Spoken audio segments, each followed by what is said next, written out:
네, 여러분 안녕하세요. 늘 행복한 오늘입니다. 네, 여러분 지금 시간도 많이 없으시고 많이 불안하시죠? 드디어 여러분들이 그렇게 기다리신 공포의 공법 합격 비기 대공개 영상을 올리게 됐습니다. 시간 없으니 바로 시작하겠습니다. 자, 일단 시작하기 앞서서 하나 말씀드릴 게 있습니다. 이 공법은 일단 지문을 제가 분석 쭉 해보고 문제 유형들, 출제가 어떤 식으로 되었었는지를 쭉 한번 분석을 해본 결과 이게 양도 워낙에 방대한 과목일 뿐더러 각기의 법들이 다 따로 놀고 뭐 헷갈리기도 하고 뭐 여러 가지 뭐 이슈들이 많은 과목이지 않습니까?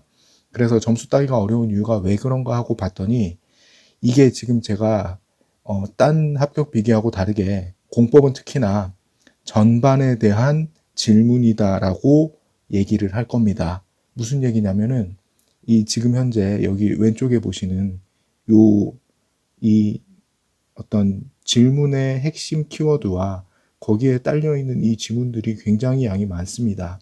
많기도 하고 어떤 게 나오기도 하고 안 나오기도 하고 막 그런 식으로 섞여 있기도 하고 갑자기 튀어나오고 헷갈린 게 나오고 전체를 물어보기도 하고 그러기 때문에 지문에는 5지문 중에 하나도 안 중요하거나 헷갈리지 않는 지문이 없습니다. 그래서 제가 느낀 게 역시나 공법은 이렇게 전체적인 내용을 물어보기 때문에 헷갈릴 수밖에 없고, 그래서 촘촘하게 공부를 한다고 하더라도 타 과목에 대비해서 더 많이 빠져나가는 것들, 더 우리가 모르고 있는 그 광범위한 법률들 사이에서 법률 시행령 시행규칙 통틀어 가지고 구석탱이에서 내버리는 순간 정말 맞추기가 어렵기 때문에 생소한 문제들이 많기 때문입니다. 요거를 감안하시고 정말 단순하게 알려주네라고 생각을 하지 마시고 부디 제가 사전에 말씀드리는 게 이겁니다. 자, 이것들을 전체적으로 다 알아두시고 대비를 하셔야 됩니다라는 대답을 드릴 겁니다. 그래서 여기 보시면 광역도시 계획, 여기 첫 번째 이 광역도시 계획부터 시작해서 이 광역도시 계획까지 이 광역도시 계획 여기부터 시작해서 도시군 계획, 도시군 기본 계획, 관리 계획, 지구 단위 계획 쭉쭉쭉 용어에 대한 설명이 나오면서 첫 번째 광역도시 계획이 나왔을 때 질문들이나 이 시험이 뭐가 나왔냐를 쭉 분석을 했을 때 저는 그렇게 단순하게 답을 할 수밖에 없는 거예요. 자, 외워두세요. 첫 번째는 이들 중에 이거에 대한 전반을 다 알고 계셔야 그 중에 하나가 나옵니다 라고 말씀을 드릴 수밖에 없다는 거예요. 정말 아쉬운 말씀밖에 안 될 수도 있는데 허탈하거나 실망하실 수도 있는데 정말 문제가 진짜 그렇게 나옵니다.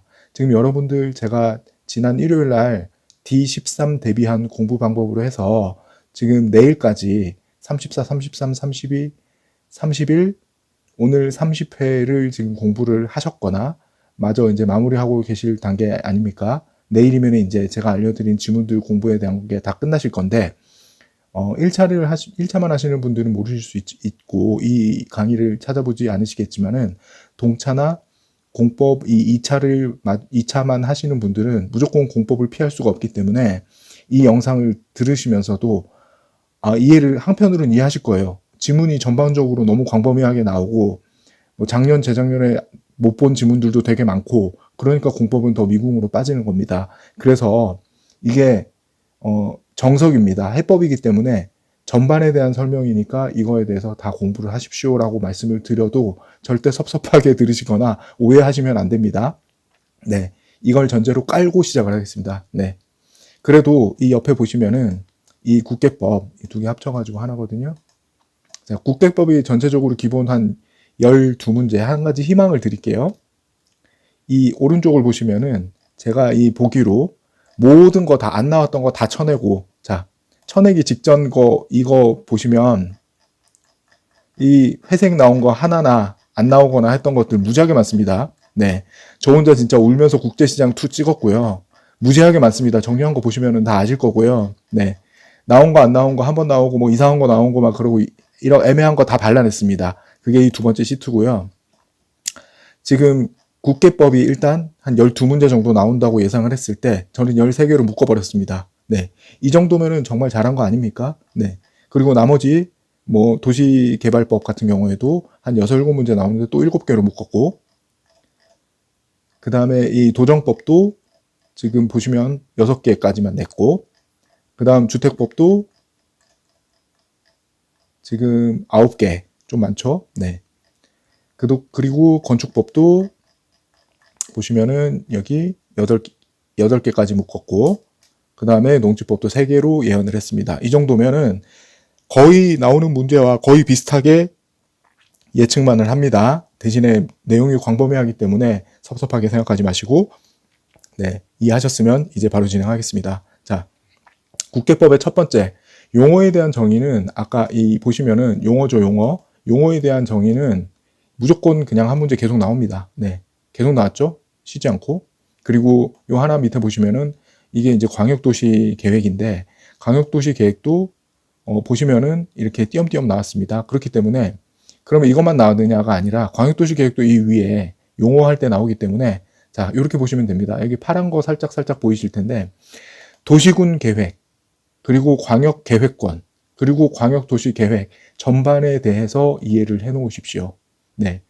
이 세 가지를 집중적으로 이해를 하시면 41번 문제를 맞추실 수 있습니다. 네. 자, 이게 1번이었고요. 자, 2번 넘어갑니다. 그 다음 2번 예측한 거는 도시군 기본계획 전반입니다. 자, 시뻘겋게 해놨죠.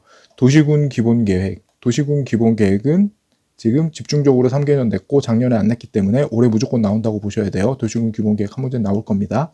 네, 이 정도 외우실 수 있으면 됩니다. 내용은 책에 있는 거를 보시라는 거지, 제가 필기한 거 안 보인다, 글씨가 작다 이렇게 오인을 하시면 안 됩니다. 지금 여러분들은 총정리를 하는 입장인 거지, 제가 드리는 자료를 가지고 공부를 하신다는 개념으로 접근하시는 게 아니라 오직 지금 여러분이 궁금하신 거 이거.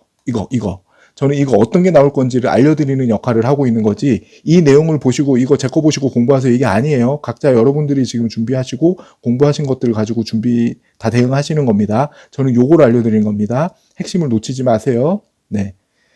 자, 두 번째는 도시군 기본계획을 전반적으로 다 외워 놓으십시오. 어떤 게 나올지 모르기 때문에, 모든 지문에 고르게 나오기 때문에 모든 문제가 다 그렇습니다. 네.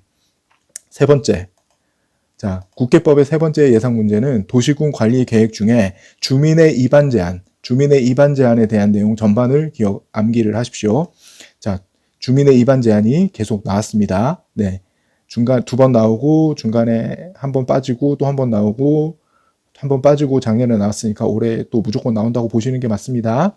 그 다음 네 번째는 도시군 관리 계획 중에 도시계획위원회 심의사항입니다. 도시계획위원회 심의는, 자, 국장이 중앙도시계획위원회, 시도지사와 대도시시장이 지방도시계획위원회, 네, 시도와 대도시에 설치를 하죠. 네, 이런 것들의 내용 고르게 알고 계셔야 됩니다. 네, 그 다음에 뭐 공동심의를 한다, 뭐 지구단위계획 전부에 대해서 한다, 뭐 이런 것들 잘 알고, 지금 타임에는 새롭게 공부를 하는 게 아니라 복기를 하시는 거예요. 자, 다섯 번째도 도시군 관리계획의 결정에 대한 전반입니다. 결정과 고시에 대한 사항에 대해서 전부 익혀 놓으십시오. 네. 그 다음 6번째. 자, 단골 손님이죠. 용도 지역에서 용적률, 건폐율, 이런 것들을 나오는데, 일단 지금 보시면은 용적률이 계속 나왔어요. 건폐율을 물어보지는 않았습니다. 네. 그래서, 확률이 높은, 용적률을 기준으로 외워놓으시는 게 더 주요하고, 정말 10%의 확률로 지금까지 건폐율 안 냈기 때문에 건폐율을 낼 수도 있는데, 그냥 용적률을 맞춘다 생각하고 접근하시면 됩니다. 이게 6번째 용도 지역의 용적률입니다. 자, 7번째는 용도 지구에서 취락지구와 개발진흥지구, 요 두 가지를 외우시면 될 것 같습니다. 자, 이게 이전에 자연취락지구가 2번 나왔고요. 집단취락지구와 복합개발진흥지구가 작년에 나왔습니다. 그렇기 때문에 올해는 취락지구는 자연취락지구와 집단취락지구 두 가지가 있죠. 저는 조금 더 개발진흥지구가 올해 좀 나올 수 있는 확률이 있다고 보는 게, 개발진흥지구는 우리 문제 시험이 객관식이잖아요. 그러다 보니까 주거개발진흥지구, 산업유통개발진흥지구, 관광휴양개발진흥지구, 복합 개발진흥지구, 특정개발진흥지구라고 해서 총 5개 낼 수 있고 슬쩍 딴 거 낼 수 있으니까 이런 것도 가능합니다. 네, 참고하시고요. 그 다음 8번째는 입지규제 최소구역입니다. 입지규제 최소구역의 전반적인 내용을 익혀놓으셔야 됩니다. 왜 그러냐 하면은 시험이 입지규제 최소구역에 대해서 지정할 수 있는 지역이라든가 설명에 대한 전반적인 걸 물어봤기 때문에 이렇게 말씀을 드릴 수밖에 없어요. 공법의 5가지 지문은요, 무지하게 많은 내용을 담고 있고 모든 걸 다 알아야지 맞출 수 있습니다. 어쩔 수 없습니다. 이거 제가 계속 강조를 드릴 수밖에 없어요. 참고를 꼭 하시면서 들으십시오. 그 다음 9번째. 자, 지구 단위 계획과 지구 단위 계획 구역이라는 내용 중에 지구 단위 계획 구역에 대해서 집중적으로 알아놓으십시오. 네. 지정 대상이라든지 도시지역 외에 지정 조건이라든지 여러 가지가 있을 수 있죠. 네. 지구 단위 계획 구역 전반을 알아놓으십시오. 계속해서 나왔습니다. 네, 이게 9번째고요. 그 다음에 10번째. 자, 개발행위 허가 제도에 대해서 개발행위 허가 전반에 대해서 알아놓으십시오. 네, 묻는 것도 굉장히 다양하게 나왔습니다. 그리고 꾸준히 나왔고요. 뭐 이거는 이제 100% 나온다고 보셔야 돼요. 자, 스트레이트로 나온 거에 대해서 빨간색으로 칠을 한번 해볼까요? 네, 용어도 여기 100%였거든요. 위에 거를 보시면 100%입니다. 그렇기 때문에 네, 이건 무조건 나오고 도시군 기본계획도 거의 나오긴 하겠지만 어쨌든 하나도 안 빼고 나온 것들은 제가 무조건 빨간색을 하겠습니다. 어차피 여기서 중요하지 않은 건 없습니다. 그래도 특히나 제가 강조 드리는 거, 네. 그리고 거의 100% 나올 거라고 예상되는 거, 네. 빨간색으로 다시 칠해 놓습니다. 글씨체 작다 뭐 이런 얘기 계속 들어서, 네. 이해 부탁드리고요. 네. 그 다음에, 요것도, 네. 입지규제 최소구역, 했고, 그 다음에 지구단위 계획 구역 전반. 이거는 뭐 거의 그냥 나온다고 보셔야 돼요. 네. 지구 무조건 나옵니다. 네. 그 다음에 개발행위 허가 전반. 이거 좀 전에 말씀드린 거 100% 계속 나왔기 때문에 이거 무조건 나옵니다. 이런 거 하나 먹고 가시는 거예요. 네. 해놓으십시오. 안 보신 분 보세요. 네. 그 다음 개발밀도 관리구역과 기반시설 부담구역. 이것도 100% 나옵니다. 자, 번갈아서 나왔죠? 네. 그렇기 때문에 어떤 게 나올지 몰라요. 작년에 개발밀도 관리구역이 나왔네요. 그러면 이번에 기반시설 부담구역이 나올 수 있지만 또 뭐 이제 그냥 그럴 줄 알았어 이러면서 또 개발밀도 낼 수 있으니까 개발밀도 관리구역과 기반시설 부담구역 전반적으로 나올 수 있고, 자, 동시에 섞어가지고 이렇게 나온 연도들도 있었기 때문에 네, 계속 나온 적이 한 3개년 있었으니까 둘 다 알아놓으시면 어쨌든 맞출 수 있습니다. 그 다음 12번째는 도시군 계획시설입니다. 제가 이 중에서 찍은 거는, 지금까지 이런 것, 결국에는 이거 반복일 겁니다. 이 이상 못 나올 것 같은데, 도시군 계획시설의 효력상 실일은 20년이 되는 날의 다음 날. 기억하시고요.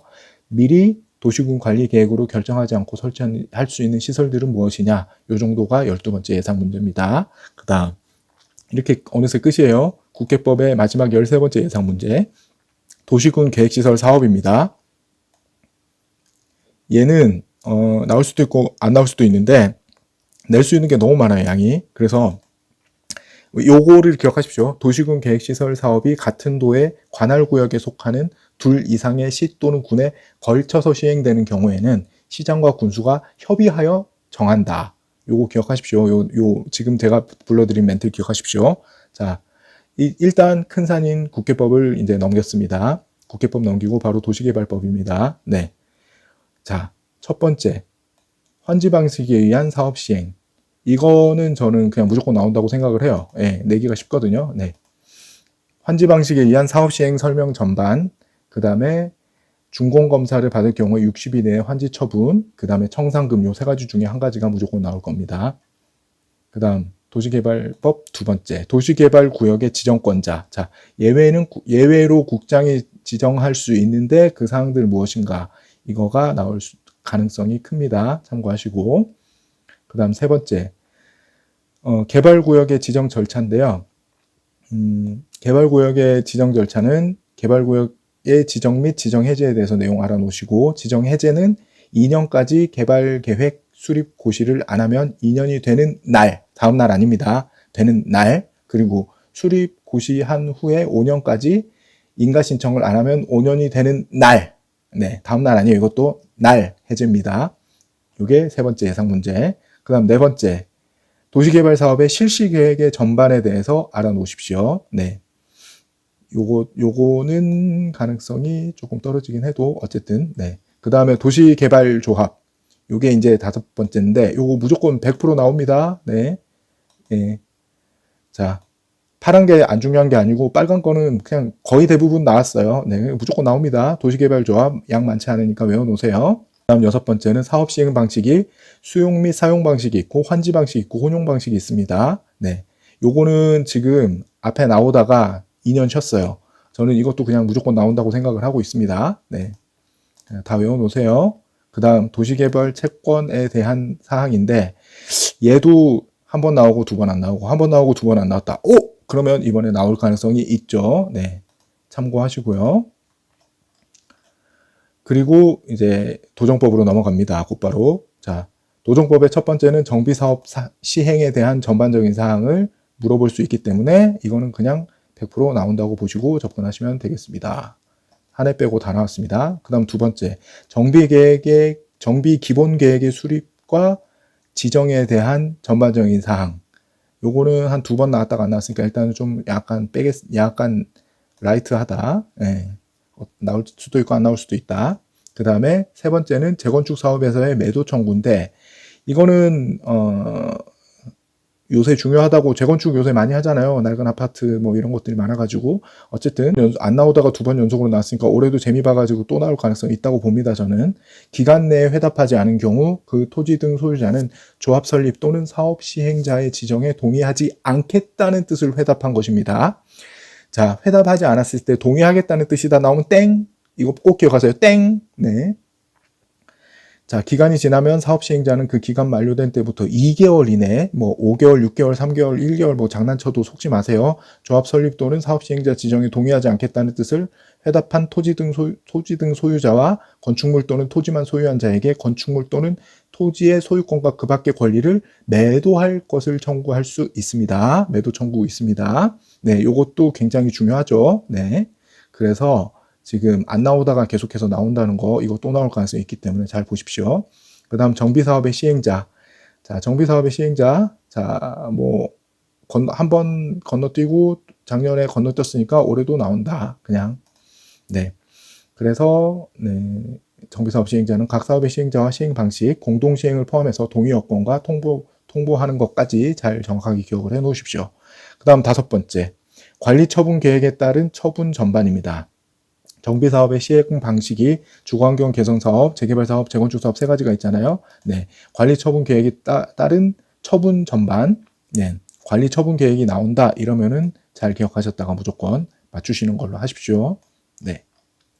그 다음 마지막 여섯 번째, 정비사업의 시행자 중 조합에 대한 질문인데 이거는 이제 조합 설립 대상 동의 요건, 인가의 변경 등 조합 관련한 전반이 자 계속 나왔죠. 이거 100% 나옵니다. 이거. 안 나오면은 제가 손에 장을 지집니다. 이런 거는. 계속 나왔는데 안 나온다? 있을 수가 없는 얘기예요. 네. 또 내가 또 뭐 너 한지 진짜 장 지지러 갈 거 이런 하지 마시고 제발. 네.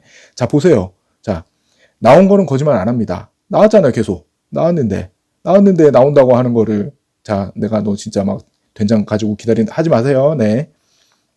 그 다음 바로 주택법입니다. 네. 오늘 굉장히 진도 빠르다고 했습니다. 네. 주택의 국민주택의 종류 및 용어.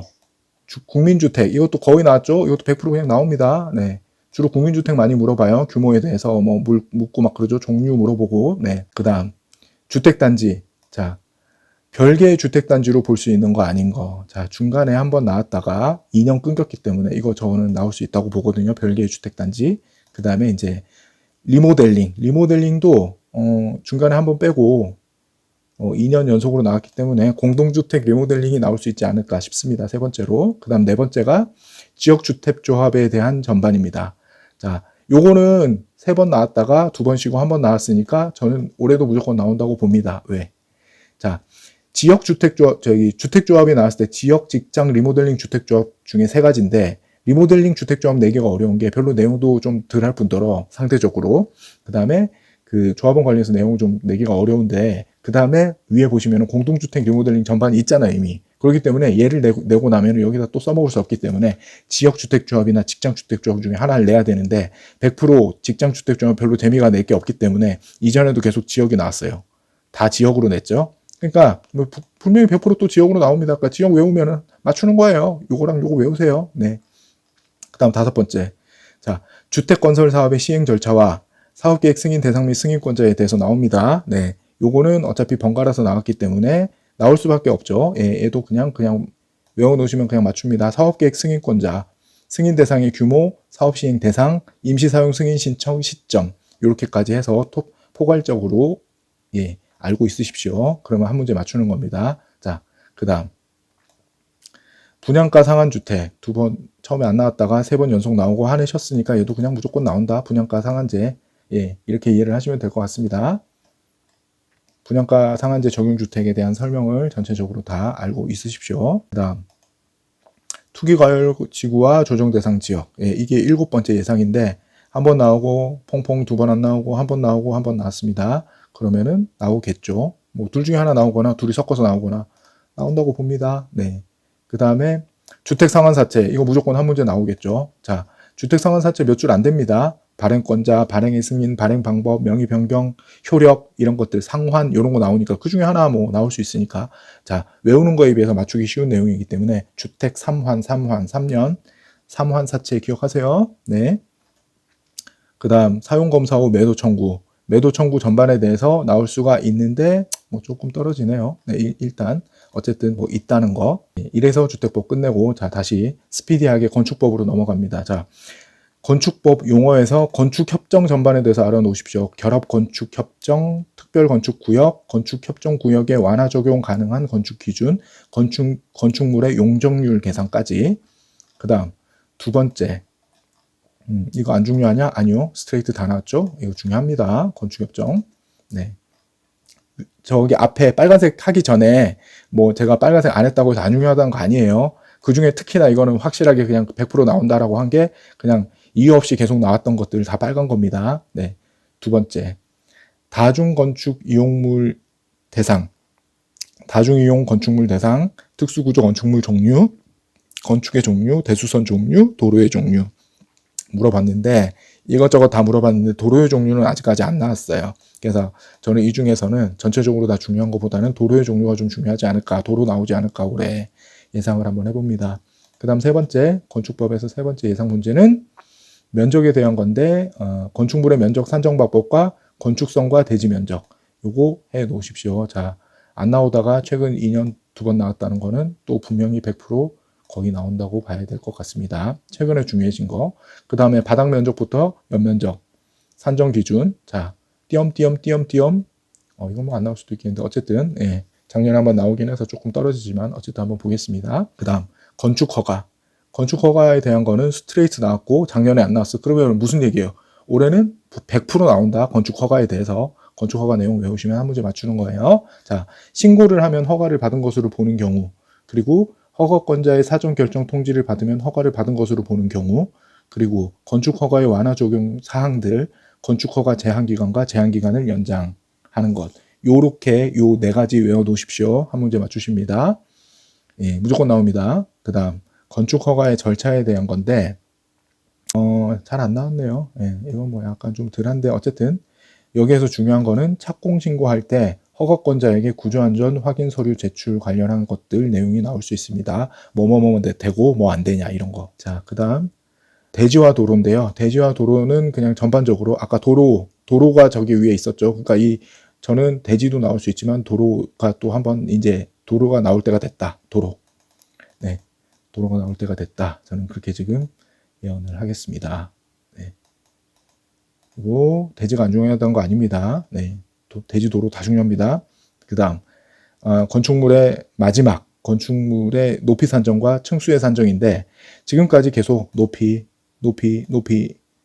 날아라 높이 2번 나왔어요. 그러면 이제 층수가 나올 때가 되지 않았나. 네, 층수의 산정 요거 한번 눈여겨 보십시오. 이렇게 하면 여기까지 네, 여기까지 건축법 끝나고 이제 나머지 농지법 3개가 나옵니다. 네, 농지법 3개는 제가 3개를 예측했지만 문제는 2문제가 나올 거고요. 네.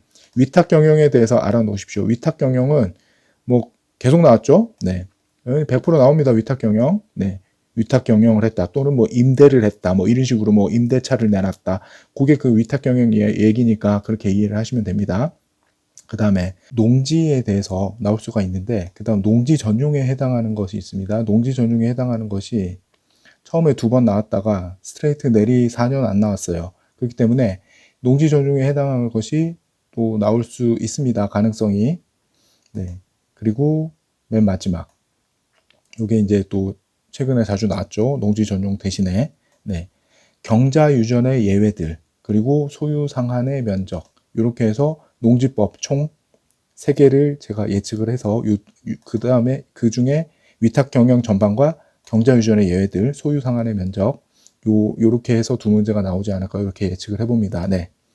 요렇게 해서 정리를 하니까, 네. 요것도 결국 줄여도 100줄이 넘습니다.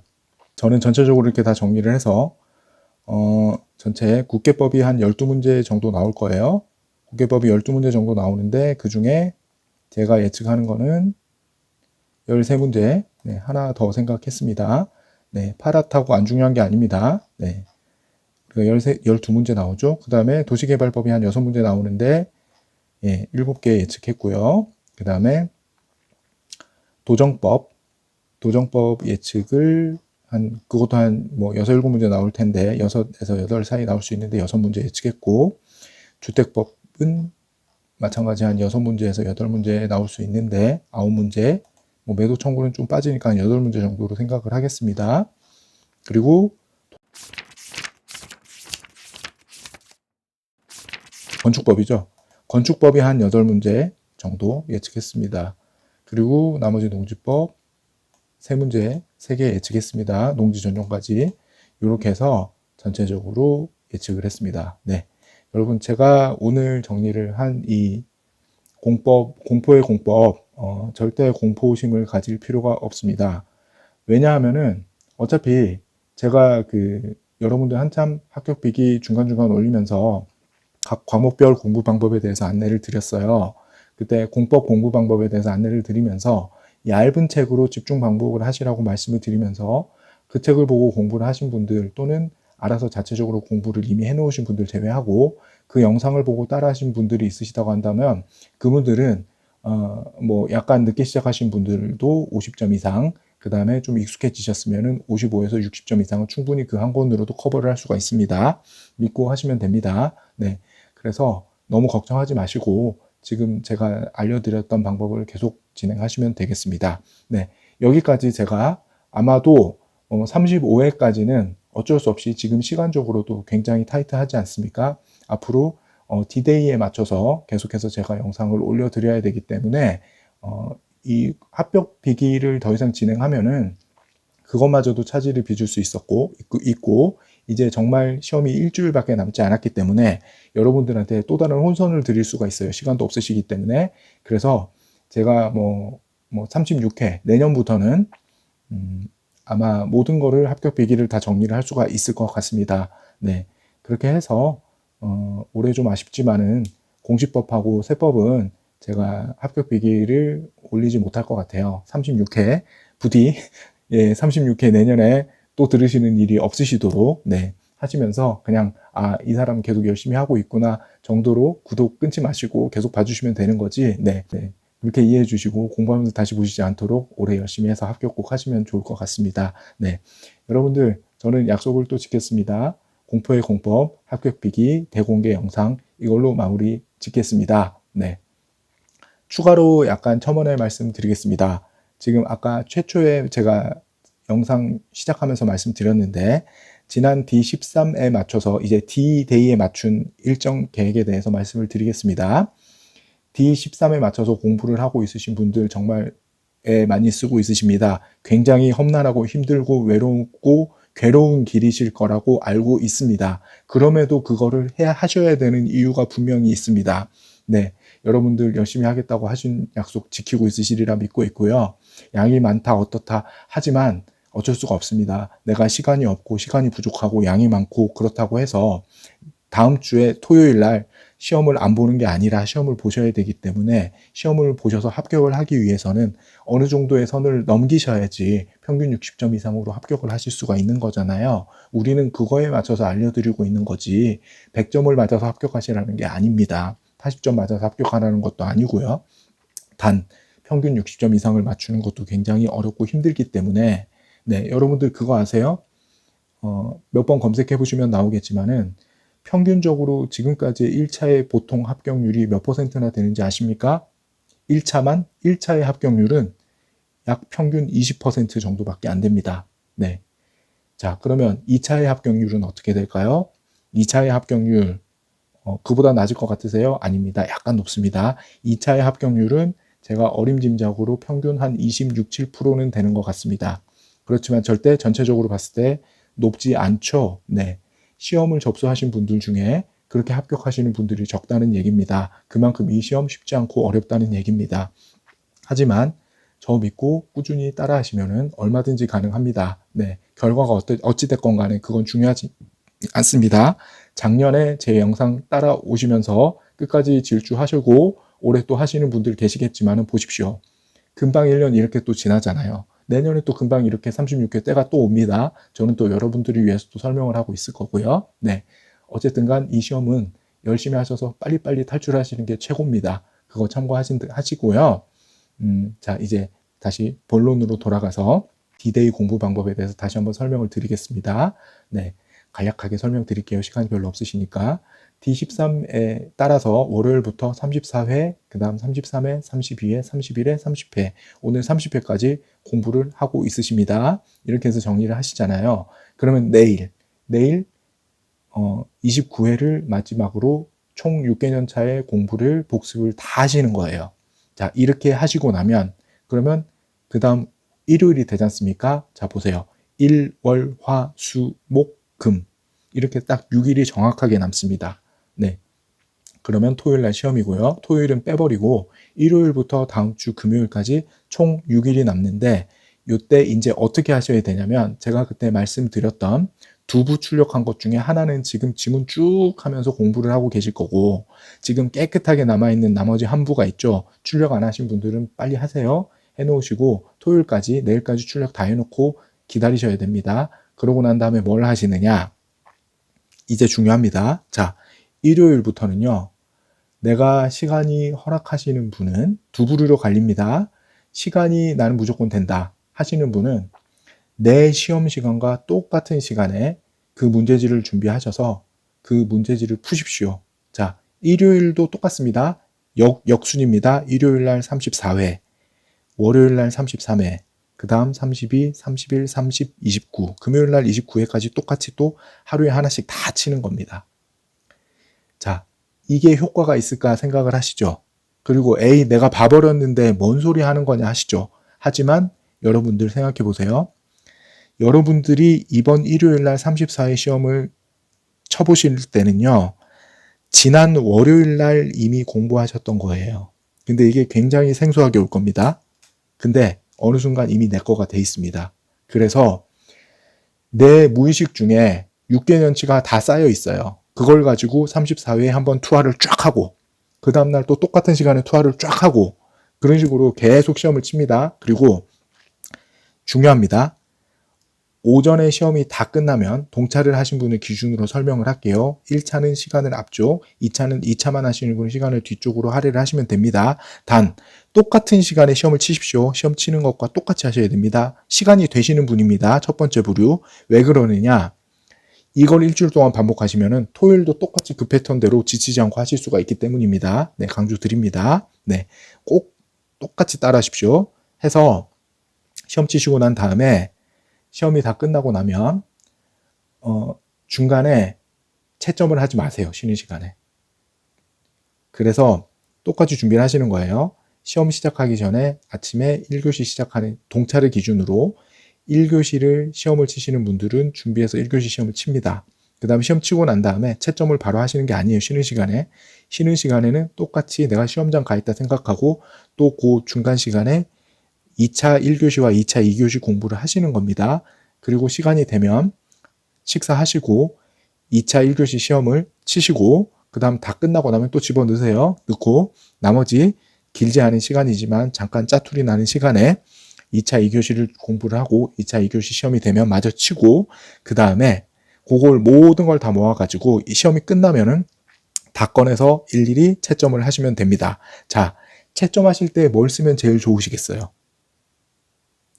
제가 D13에 말씀드렸던 지금 해오고 있으시는 월요일날 공부했던 34회 내가 눈 빠지게 봤던 그거 딱 꺼내셔가지고 그걸로 채점하시면 돼요. 그죠? 더 빨리 보시겠다 하시는 분은 답안을 보고 번호 5 이렇게 쭉쭉쭉 해가지고 맞다 틀리다 이렇게 채점 체크하시면 되죠. 그런 식으로 하시면 됩니다. 그렇게 해서 모든 과목이 내가 맞고 틀리고에 대한 점수가 나올 겁니다. 자, 일단 일요일 날 첫 번째 치는 34회부터 생각을 해보세요. 그걸 기준으로 다 똑같으니까 동일하게 설명을 드립니다. 그렇게 해서 내가 일요일 날 그 시험을 쳤어요. 그리고 채점을 했어요. 그리고 점수가 나왔죠. 나왔어요. 이 점수가 나왔는데 이 점수가요, 여러분 놀라지 마세요. 토요일 날 시험 치는 거하고 별로 차이가 없을 거예요. 뭐가 쾅 와닿으시죠? 이 말이 거짓말 같으세요? 안 믿기신다고요? 에이, 그거나 일주일 전에 본 거라서 그렇지 뭐. 누구나 그렇게 생각을 하십니다. 근데요, 여러분 그거 아셔야 돼요. 사람은 망각의 동물입니다. 자, 공법 외우고 난 다음에 지금 제가 공포의 공법 설명드렸지만은 돌아서고 나면 다 까먹죠. 그러니까 계속 무한 반복해서 내 걸로 흘리기 전에 주워 담고 그렇게 계속 하는 거예요. 그 반복하는 것처럼 여러분들이 34회 문제를 다 기억하고 34회 시험을 칠 수 있다고 생각을 하세요? 불가능합니다. 왜? 그 여러분들의 머릿속에는 34회만 있는 게 아니고요. 34회는 이미 일주일 전에 까마득하게 물 건너 갔어요. 여러분들 지금 머릿속에는 오늘 한 거, 어제 한 거, 막 이런 것도 막 지금 그저께 한 것도 다 까먹고 있는데 월요일 거 기억할 수 있을 거라고 생각하세요? 아니에요. 그냥 다 섞여 있어요. 근데 열심히 했기 때문에 내 머릿속에 어떤 무의식과 내 의식 사이에서 아, 이거 나 아는 거야 하면서 맞출 수 있어도 이게 몇 회 문제다 하면 다 기억 못 하실 거예요. 그죠? 저도 그렇습니다. 제가 32회 동차를 합격했잖아요. 근데 지금 여기 보세요. 32회 제가 이거 정리하면서 아, 이런 문제를 내가 쳤단 말이야? 이랬어요. 이런 거 맞췄나? 틀렸나? 모르겠네? 이러면서 막 하고 했단 말이에요. 자, 여러분들 마찬가지예요. 자, 진작에 제 팬이 되셔가지고 제 구독자로서 열렬하게 지원해 주시고 있는 든든한 우리 구독자님들 생각해 보십시오. 33회 합격하신 분, 34회 합격하시는 분 지금 이제 웃으면서 이 영상 같이 보고 있으시겠지만은 자, 여러분들 33회에 내가 이런 문제 있었다 저런 문제 있었다 한번 공수모 어플이나 아니면은 뭐 아무 데나 가셔가지고 한번 보세요. 이런 문제를 내가 풀었다고? 그럼 뭐 34회 지금 다 기억하고 있으실까요? 34회 합격자 분들도 하나도 기억 못해요. 예, 그렇습니다. 이게 시험이 이렇거든요. 그래서 이 공부 방법 효과 있고 월요일 날 시험 친 거는 토요일 날, 화요일 날 시험 친 것도 토요일 날, 수요일 날 시험 쳐본 것도 토요일 날. 그렇게 여러분들의 점수로 점점 굳어집니다. 그렇기 때문에 꼭 하시고요. 그 다음 채점하고 난 다음에 에이씨 이러고 덮어버리고 아니면 아 잘했어 이러고 덮어버리고 끝나는 게 아닙니다. 뭘 해야 되느냐? 자, 채점하고 나서 한 저녁 드시고 나면 저녁에 이제 시간 남잖아요. 저녁부터 밤까지 노는 시간이 아닙니다. 그 시간에 내가 틀린 문제 있잖아요. 틀린 문제를 집중적으로 오답을 체크해서 봐야 됩니다. 어느 부분에서 뭐가 틀렸는지. 맞는 것도 내가 헷갈렸던 것들 있죠. 그런 것들 또 헷갈릴 수 있기 때문에 시험에 나오면 똑같습니다. 패턴은 반복입니다. 네, 헷갈린 거는 또 시험 나오면 또 헷갈리고 틀렸던 거는 또 틀릴 가능성이 있으니까는 그걸 맞는 걸로 바꿔놓으시는 거예요. 계속 훈련하시는 거예요. 그렇게 해놓으면은 그렇게 하루가 끝납니다. 네, 이게 첫 번째 부류 시간이 되시는 분들이 하시는 거고요. 그 다음 두 번째 부류 말씀드릴게요. 직장인들 아니면은 내가 뭐 주야간이 다른 사람 아니면 시간이 정말 없는 분 이런 분들에 대해서는 이렇게 말씀을 드릴게요. 일단 채점을 하지 않는 거는 동일합니다. 34회 기준으로 말씀을 드릴게요. 일요일 날 예를 들어서 시험을 해야 되는데 아 저는 도저히 저녁밖에 시간이 없어요. 그러면 저녁에 자 시간을 맞춰서 대신에 쉬는 시간을 다 줄여버리세요. 해서 1차 치고 한 1, 20분 쉬고 곧바로 2차 1교시 치고 또 한 1, 20분 쉬고 그 다음에 2차 2교시까지 다 치는 겁니다. 그 다음 바로 채점하시고 똑같은 방식으로 틀린 거 체크하시고 주무시는 건데 너무 시간이 없어요. 그때까지 하니까 새벽이 돼버렸어. 그러면은 당장 토요일이 시험인데 뭐 완전히 컨디션을 엉망으로 만드시면 안 되잖아요. 다음날 아침에 복귀를 하시면 됩니다. 그리고 또 똑같은 식으로 반복을 하시는 거예요. 네, 그렇게 하시면 됩니다. 이렇게 이제 제가 어떻게 해야 되는지를 미리 말씀을 드렸습니다. 여기까지. 네, 공포의 공법, 합격비기 대공개 영상과 플러스 네, 일요일부터 기출 문제를 직접 실전같이 시험을 쳐야 되는 것들에 대한 공부 안내 방법을 동시에 알려드린 겁니다. 네, 일단 여기까지 이해하셨고 요들의 실천을 하십시오. 누수 공백 없이 하셔야 됩니다. 예, 그리고 아직까지 알림 설정 안 하신 분들은 꼭 알림 설정 하셔서 제가 영상이 뜨면 바로 보시는 거고, 영상이 안 떴을 때는 그냥 계속 본인 공부하고 계시면 됩니다. 네, 그렇기 때문에 시간 낭비하시지 말고 들어왔다 나갔다 반복하시지 말고 올라왔나 안 올라왔나 걱정하시지 말고 애 태우지 마시라는 거예요. 그런 의미도 있으니까 참고하시면 될 것 같습니다. 네, 여기까지 해서 긴 영상 마무리하겠습니다. 네, 여러분 사랑합니다. 이상 늘 행복한 오늘이었습니다. 여러분 약속을 지키기 위해서 퇴근하고 미친 듯이 집으로 쫓아왔습니다. 그리고 굉장히 조용한 분위기에서 빨리 찍었습니다. 네, 말도 빠를 수 있고 설명도 빠를 수 있고 여러 가지가 있을 수 있는데요.